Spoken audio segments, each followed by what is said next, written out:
A lot of people suffer from the old tattoo and they don't know what to do with it. Have you seen anyone with gray or bluish eyebrows or eyeliner? Have you thought what causes that discoloring?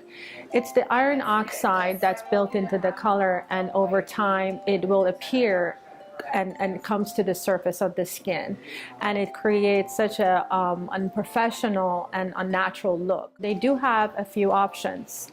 A lot of them want to avoid the invasive option, which is by tattoo removal, which has a long-term downtime from 2 weeks to a month. We could camouflage it with a neutralizer and just put a neutralized color and lighten up the color a little bit, and that may take about a few sessions as well, whether it's an eyeliner or it's brows. Other option is that it's very popular is doing microneedling and a chemical peel on top of it to pull out the blue and the gray.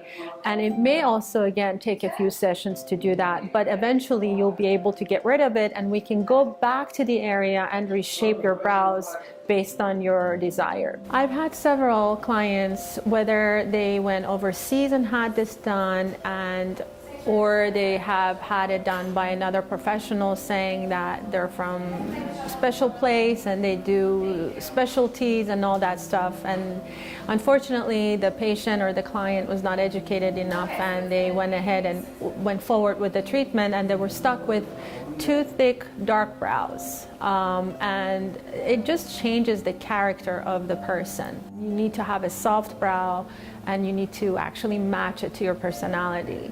So I'm here to correct those problems. It's not going to happen overnight, but it will happen. It will take time to get the color to a natural level and make you happy. And these people come here and they're literally not very happy. But once they go through the healing process, what I need to do for them, they are extremely happy and pleased with the result.